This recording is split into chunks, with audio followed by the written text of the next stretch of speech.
Hello my dear friends, welcome to Best Notes Tutorials. In this video, we are going to continue with the preparation of Kendriya Vidyalay PGT English. As we have done in our previous video, in this video also we are going to discuss MCQs and PDF highlighters as well. So be with us, and without much ado, I'll take you to PDF for today's class. Let's begin with it. There was a birth, certainly. We had evidence and no doubt.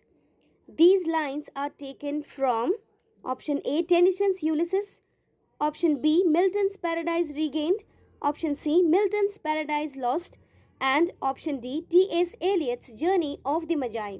So the right answer is option D, T.S. Eliot's Journey of the Magi. Let's know more about option D. That is the right answer. Journey of the Magi has 43 lines, and this was written in the year 1927, and it was by T.S. Eliot, who was born in the year 1888 and he died on 1965. Now this Journey of the Magi was published in 38 pamphlets. Alright, and in this pamphlet there were other writers who contributed as well, but the title of this collection of T.S. Eliot was Ariel. Okay, under the collection of this, under the heading of Ariel poems, this Journey of the Magi was published, and the publishing house was from Britain. Its name is Faber and Goyer. Later on it became Faber and Faber. The poems including Journey of the Magi were later published in both editions of Eliot's collected poems in the year 1936 and 1963. See, T.S. Eliot had published so many collected poems, and especially Journey of the Magi was published in several collections. First published in Ariel poems, then its form was dramatic monologue. Dramatic monologue means talking to oneself. The character will be on the stage and that particular character will talk to himself. Meter is free verse. It means it does not have any rhymic scheme. There is flow of emotion along with the words. Publishing date August 1927, and it has 43 lines as we have discussed. In the previous year, Eliot had converted to Anglo-Catholicism and his poetry, starting with the Ariel poems, and Ash Wednesday took on a decidedly religious character. T.S. Eliot, after his conversion to Anglo-Catholicism, he wrote excessively on religious topics. The characters were religious and the theme of the poetry as well. In the poem, Eliot retells the story of the Magi who travelled to Palestine to visit the newborn Jesus, according to the Gospel of Matthew. So please remember, what is the theme? So the theme is of course religious, and it talks about Magi who had gone to see the newborn baby, that is Jesus baby. Next, it is a narrative told from the point of view of one of the Magi that expresses themes of alienation and a feeling of powerlessness in a world that has changed. Now see, it talks about the powerlessness, that is, a human being is powerless without the God. So he has to go to God, he has to be near to God in order to have access to his true powers. And true powers are not on sword. The true power is on inside of a human being, and that is what being spoken in this poem. Journey of the Magi is a deeply allegorical poem about the pain of a spiritual rebirth. Now see, this poetry talks about different characters who symbolizes different personas from different era. So it is a symbolic poem. Magi represents human being, and the journey that he takes is the journey of human life, and he is going to meet with Jesus, who is born newly. So it is a journey of human being towards God. Question number 2. The following lines occur in which of the poem mentioned below? To evil no important triumph won more than in life had never been begun. Option A, mending wall. Option B, one's self I sing. Option C, design. And option D, the onset. Right answer is option D, onset. Let's see more about the onset. Robert Frost is the writer of The Onset, and he wrote this along with stopping by the woods on a snowy evening, nothing gold can stay, and fire and ice. Now, this is the 4th volume, and other notable works are these. And he wrote these poetry under the heading New Hampshire in 1923. So please remember the onset, this is the poetry, and the poet is Robert Frost, our favorite one, and it was published in the year 1923 along with these masterpieces. This is the topic which is there in our junior school. So we love this poetry right from our school days, and these are the ones which we come across in our later life. So these are the details about the right answer. Let's see more about the poet. In 1924, he won his first of 4 Pulitzer Prizes for New Hampshire.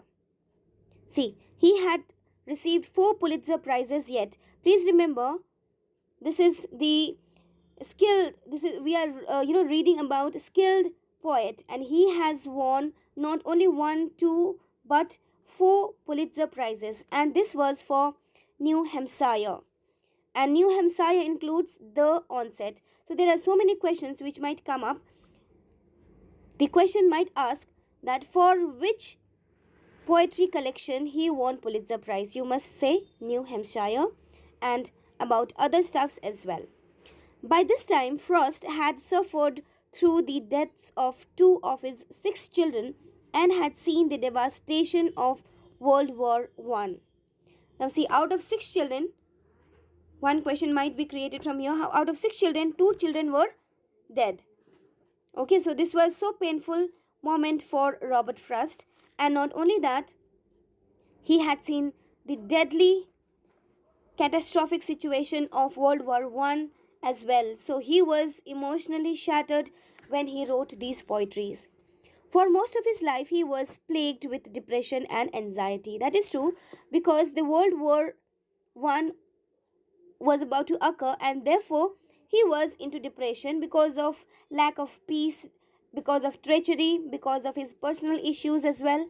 So throughout his life, though he was depressed, though he was worried, he gave us masterpieces in these forms, in these poetry forms.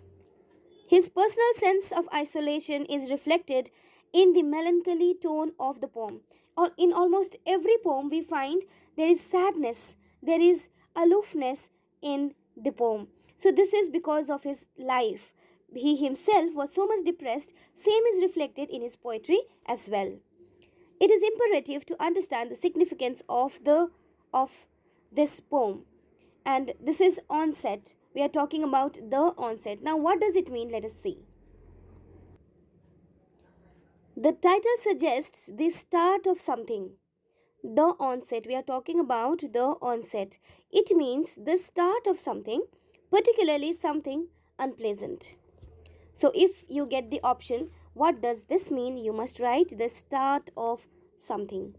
Winter is symbolic of death, as reinforced in lines 6 to 11. In the poetry, in these lines, we find winter season, and we know that spring season is compared with the first phase of human life, and that is childhood, whereas winter season is symbolic to old age or death. Next, the change from winter to spring, and thus the cycle of nature, echoes the inevitable cycle of death as hinted at in the first line of the poem and supported by the second stanza. See, in this poetry, it talks about cycle of nature. That means whoever has come, they have to die. This is inevitable. Inevitable means something which is true, which has to happen, which is unchangeable, that is going to occur, however we try to avoid it. So death is something which is universal truth, which is unavoidable, which is the theme of this poetry. Frost suggests that the realization of death is always the same, subtly implying his experiences with the death of people in his life have been frequent. Now see, in his life there were death of children, there were death of relative, and the death of his beloved friends. So he realized that this is something which he has to experience. He has to experience bitter truth of life as well. Question number 3. Which of the following lines is written by Walt Whitman? Option A. If anything is sacred, human body is sacred. Option B. Unit we hardly see, we feel that it is there. Option D. To symphony with hopes and fears it heeded not. Option D. None of the above. Answer is option A. If anything is sacred, human body is sacred. These are the lines which are written by Walt Whitman. Let us see where these lines are found. I Sing the Body Electric is a poem by Walt Whitman from his 1855 collection Leaves of Grass. This is the collection of poems which is written by Walt Whitman, and here we find so many beautiful poems, and one is I Sing the Body Electric. The poem is divided into 9 sections, each celebrating a different aspect of human physicality. Physicality means the appearance of human body, and in each stanza, each section, it talks about the beautiful appearance of our physique or body. Its original publication, like the other poems in Leaves of Grass, did not have a title. Now see, compared to other poetries, this is the only poetry which has title. This might also come in your examination, so please be careful. I Sing the Body Electric. This is the only title which is found in Leaves of Grass. In fact, the line I Sing the Body Electric was not added until the 1867 edition. So this was added later on. Prior to this year, it was not added. So many questions can come from here. Please be focused. At the time, electric was not yet commonly used term. See, electric was not used during mid-19th century. So how he happened to compare human body with electric, that is very interesting topic of discussion in this poem. Next question. The touchstone method is given by option A. William Wordsworth, option B. Matthew Arnold, option C. T.S. Eliot, and option D. Robert Frost. Right answer is option B, that is Matthew Arnold. Matthew Arnold gave us this term, that is touchstone method.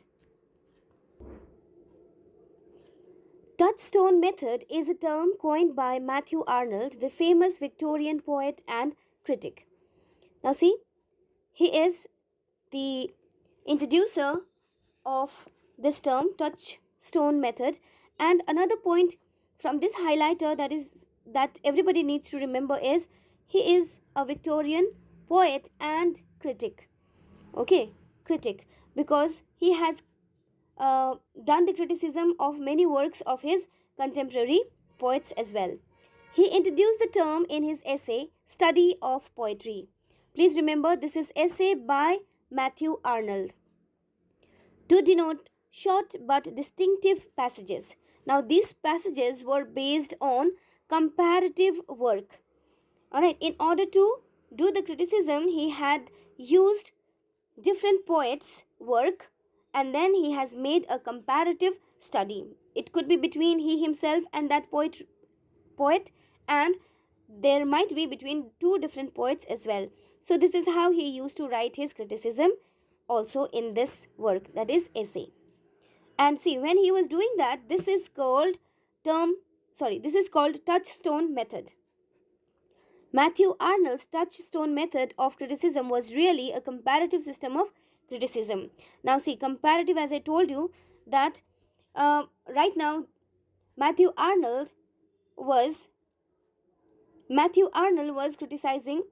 Matthew Arnold was the one who was dealing with the criticism of work. Now contemporary poets were also writing at that moment, and he used to do the comparative work, and he used to decide whether it was right or whether it was wrong, and this was done through poetry. Okay, this we have already seen in Dunciad. In Dunciad, there was a poet's work which was criticized. Matthew Arnold was basically a classicist. He admired the ancient Greek, Roman, and French authors as the models to be followed by the modern English authors. Now see, he admired ancient Greek, Roman, and French authors because he was a classicist. He loved that norms in poetry, norms everywhere. Okay, he did not want to be loose with the rules. So this is what he wanted modern writers also to learn from it. Next, question number 5. Nissim Hkl was awarded the Sahitya Akademi Award for his poetry collection. Option A, Time to Change. Option B, The Exact Name. Option C, Hymns to the Darkness. Option D, Latter Day Psalms. So here the right answer is option D, Latter Day Psalms. Let's see the highlighters. Nissim Hkl was born on 16th December 1924 and he died on 9th January 2004. Nissim Hkl was an Indian Jewish poet, playwright, editor and art critic. Please remember which kind of poet was he? He was a Jewish poet and he was from India. This paper deals with the multifaceted aspects of Nissim Hkl's poetry and is an extension of my conference paper published earlier.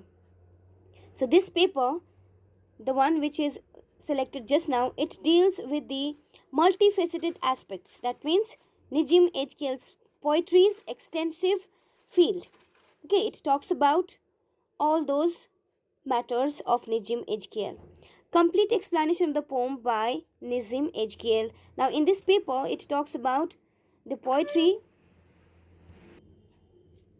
Let's see the highlighters.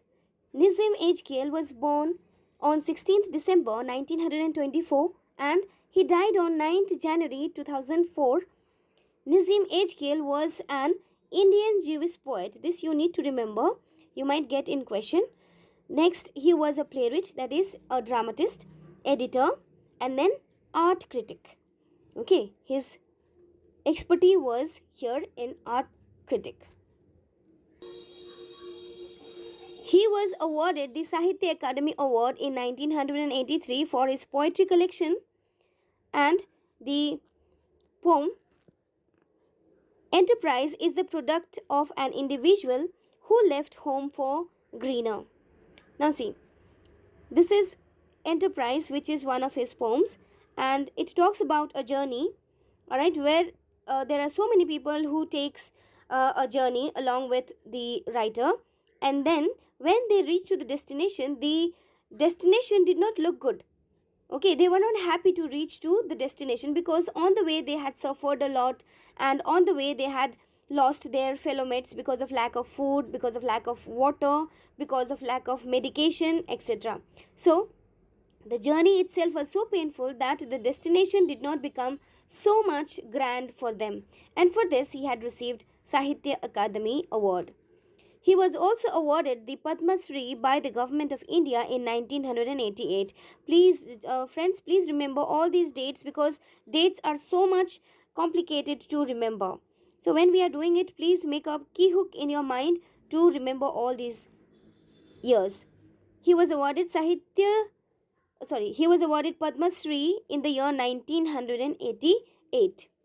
The poem Enterprise shows his intellectual quest to understand the journey to find God by taking a journey to a pilgrimage. As I told you that it was a pilgrimage, it was a journey of a group who eventually reaches to the final destination, but they did not like it because of the reasons that I told. ASPIRANTS draws inspiration from nature in some of his modern poets followed free verse style to decorate their poems. Now see, Nissim Hkl, he talks about nature. He takes inspiration from nature, whereas modern poets follow free verse. And free verse, why? To decorate their poem. There is no originality in modern poems. Therefore, Nissim Hkl draws himself towards nature, and this is what he literally wants to do. Next important question. Which work of William Wordsworth has been called the fine flower of 18th century meditative poetry? Option A, Lyrical Ballads. Option B, Immortality Ode. Option C, The Recluse. And option D, Tintern Abbey. The right answer is option D, Tintern Abbey. In Tintern Abbey is called the fine flower of 18th century meditative poetry. Why? Let us see in highlighter. Lines Written a Few Miles Above Tintern Abbey is a poem by William Wordsworth. The title, Lines Written or Composed a Few Miles Above Tintern Abbey, or Revisiting the Banks of Wye During a Tour, July 13th, 1798, is often abbreviated simply to Tintern Abbey, although that building does not appear within the poem. Now see, Tintern Abbey talks about a short journey of the writer. It was written by Wordsworth after a walking tour with his sister in his section of the Welsh borders. Now, William Wordsworth and Dorothy Wordsworth, his sister, they were on an errand, and then he got inspiration about the place, and then he wrote Tintern's Abbey.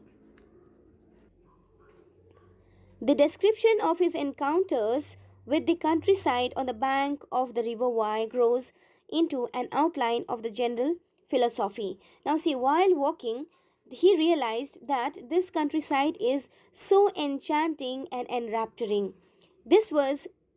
The work was on the bank of river Wye. Please remember Tintern's Abbey. In Tintern's Abbey, we find mention of a river. What is the name of that river? You must write River Wye.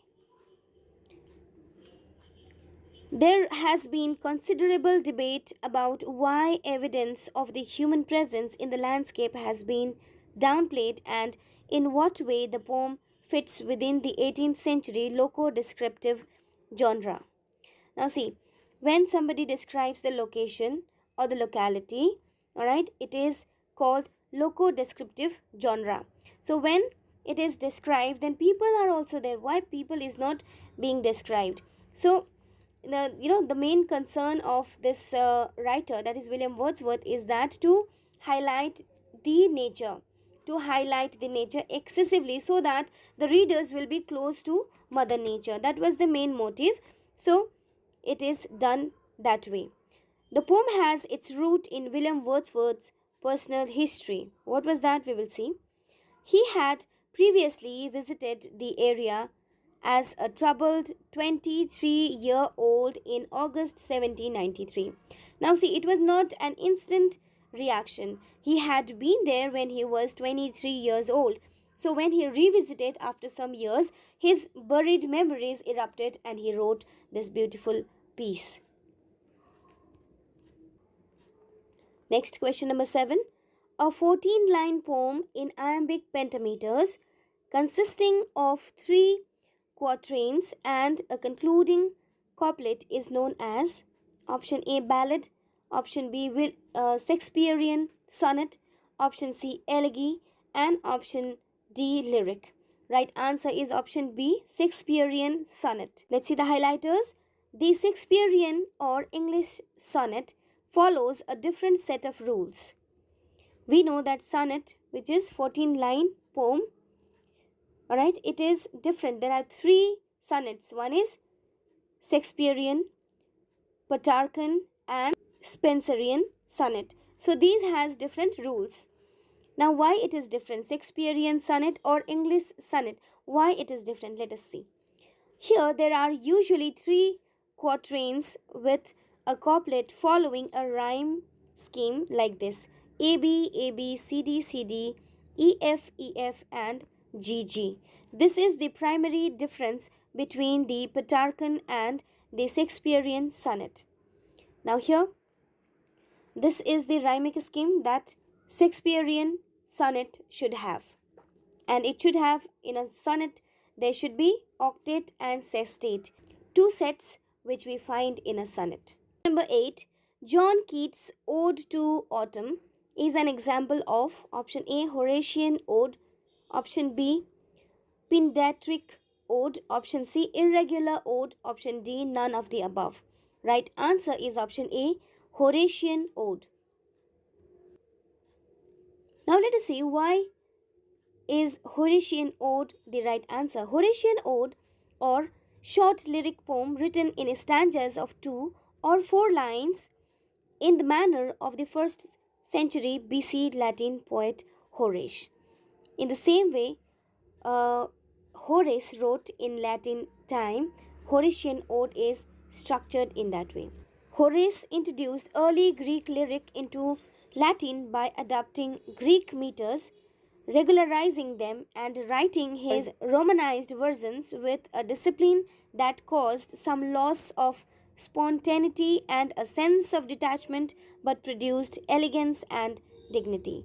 So here he was inspired by Greek stuffs and therefore he wrote Greek lyrics, and he chose Greek meters to write his poetries as well, and in that pursuit he lost spontaneity and a sense of detachment but produced elegance and dignity. So different kinds of poetry we have from different ages and all are accepted by readers. This is because there are some categories who like such poetries which are written in Horatian Ode. There are other people who love another structure poetry. So they are all because of different mindset which is very important for the survival of the world. If all will like same kind of thing, the world is not going to work at all. Let's move to the next question. The Wasteland was published in the year 1920, 1922, 1924 and 1926.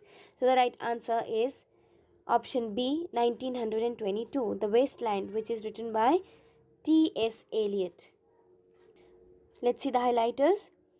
The Wasteland is a poem by T.S. Eliot, widely regarded as one of the most important poems of 20th century and a central work of modernist poetry. So T.S. Eliot, he had written this and it had become marvelously important poem of modern poetry. It was published in book form in December 1922. Among its famous phrases are April is the cruelest month, I will show you fear in a handful of dust. I will show you fear in a handful of dust. And the mantra in the Sanskrit language, Santi, Santi, Santi. So these are the lines which you need to remember. First one is April is the cruelest month. Next, I will show you fear in a handful of dust. That is number 2. And the third most important lines from this poetry, that is the Wasteland, is Santi, Shanti, Shanti. So you need to remember all these three, especially for the examination. Let's move to the next.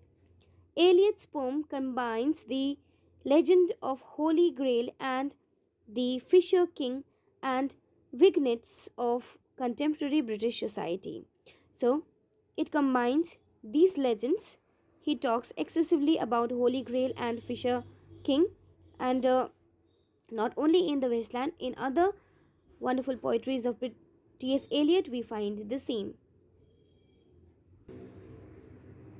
The poem is divided into 5 sections. Another important point, the poem is divided into 5 sections. The first The Burial of the Dead introduces the diverse themes of disillusionment and despair.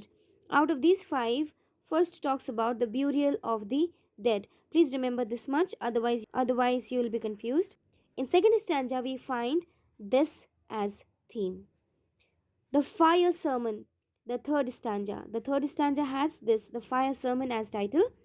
It offers a philosophical meditation in relation to the imagery of death and views of the self denial in juxtaposition influenced by Augustine of Hippo and Eastern religion. Now, see, it takes us to philosophical meditation. The fire sermon takes us to philosophical meditation and it talks about imagery of death. After a fourth section, Death by Water, which includes a brief lyrical petition, the culminating fifth section, What the Thunder Said, concludes with an image of judgment. So these are the five stanzas and their titles which we need to remember. Which American poetess won the Pulitzer Prize for Poetry 4 times in his or her life? Option A, Robert Frost. Option B, Walt Whitman. Option C, Emily Dickinson. Option D, Kamala Das. Now see, I just discussed this question in Robert Frost's topic. So it is none other than Robert Frost who won 4 Pulitzer Prizes for his work. Let's read about him. Robert Frost, winner of 4 Pulitzer Prizes, died in his sleep early yesterday morning at the age of 88 in Peter Bent Brigham Hospital. Remember 88. At what age Robert Frost died? At 88. And how many prizes he had? 4. Frost, who was an honorary associate of Adams House from 1954 until his death, attended Harvard as an undergraduate from 1897 until 1899. In 1936, he delivered the Charles Eliot Norton Lectures and was elected to the Board of Overseers in 1933. So remember that when he was elected for the Board of Overseers, it was 1933. Next, he was the Ralph Waldo Emerson Fellow in Poetry from 1939 to 1942. During this period, he was a fellow. He earned the fellowship for Ralph Waldo Emerson. Next, Frost entered the hospital on December 3rd and underwent an operation because he had suffered a heart attack and because of blood clot he died. In January 1961, President Kennedy invited Frost to read a poem at his inauguration. So you can imagine that what was his personality. The poet who was called by American president, there's no point that he is not famous in America. Not only in America but throughout the world. Facing a blinding sun, Frost was unable to read the script he had prepared and recited instead the gift outright, a poem he wrote 20 years ago. Instead of reading the script, he recited the gift outright. This is the poem which he had written 20 years ago. Frost received his first Pulitzer Prize for New Hampshire in 1924. So please remember, first Pulitzer Prize he received in the year 1924 for New Hampshire, and this New Hampshire is the collection of poems. Other of his Pulitzer Prize winners included collected poems in 1931, A Further Range in 1937, and A Witness Tree in 1943. So these are the notable works of Robert Frost which we need to keep in mind for the examination. He was elected to the American Academy of Arts and Sciences in 1930 and received the Gold Medal for Poetry of the National Institute of Arts. So please remember the year 1930, and this was for election of Robert Frost in American Academy of Arts and Science, and then he received gold medal for National Institute of Arts for his poetry. Friends, we are going to wind up today's class here itself. Tomorrow we will meet at 9 p.m. surely. Till then, take care and keep studying. All the best. You may join our free WhatsApp group for PDF and videos.